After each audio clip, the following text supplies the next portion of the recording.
திருப்பத்தூர் மாவட்டம் ஆம்பூர் அரசு மருத்துவமனையில் பிரசவத்திற்காக அனுமதிக்கப்பட்ட பெண் சிகிச்சை பலனின்றி உயிரிழந்த நிலையில் அவரது உறவினர்கள் போராட்டத்தில் ஈடுபட்டு வருகின்றனர். அண்மை செய்தியாக நாம் பார்த்துக் கொண்டிருக்கிறோம்.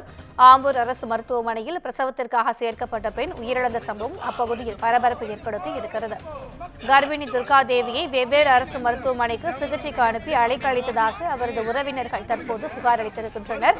பணியில் இருந்த செவிலியர்கள் தான் பிரசவம் பார்த்ததாகவும் உறவினர்கள் குற்றச்சாட்டை முன்வைத்து சாலை மறியலில் ஈடுபட்டு வருகின்றனர். அண்மை செய்தியாக பார்த்துக் கொண்டிருக்கிறோம்.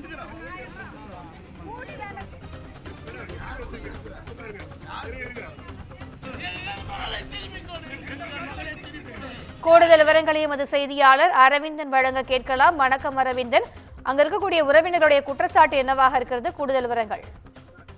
வணக்கம் திவ்யா. திருப்பத்தூர் மாவட்டம் ஆம்பூர் அடுத்த எல்மாங்குப்பம் பகுதியை சேர்ந்த விஜய், இவரது மனைவி துர்கா தேவி, இவர்களுக்கு திருமணமாகி 1 ஆண்டுகள் ஆன நிலையில் கடந்த ஞாயிற்றுக்கிழமை துர்கா தேவி முதல் பிரசவத்திற்காக ஆம்பூர் அரசு மருத்துவமனைக்கு பிரசவத்திற்காக அனுமதிக்கப்பட்டிருந்த போது அங்கு பணியில் இருந்த மருத்துவர் ஷமிலா என்பவரும் செவிலியர்களும் இது பிரசவம் அவரது உடல்நல சீராக இல்லை, வேறு மருத்துவமனைக்கு கொண்டு செல்லுங்கள் என்று திருப்பத்தூர் மற்றும் சேலம், தர்மபுரி ஆகிய மருத்துவமனைகளுக்கு துர்கா தேவியை ஆம்புலன்ஸ் மூலம் அனுப்பினர். இதனால் துர்கா தேவியின் உடல் மிகவும் மோசமடைந்த நிலையில் அவர் நேற்று இரவு பரிதாபமாக சேலம் மருத்துவமனையில் உயிரிழந்தார்.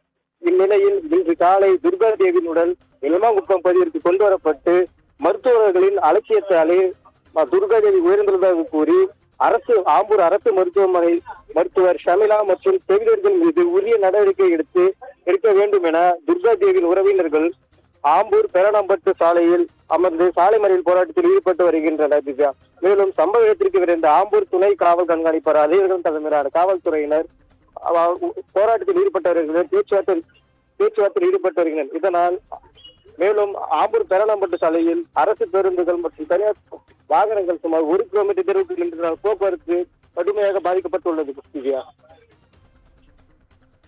கூடுதல் விவரங்களுக்கு நன்றி அரவிந்தன்.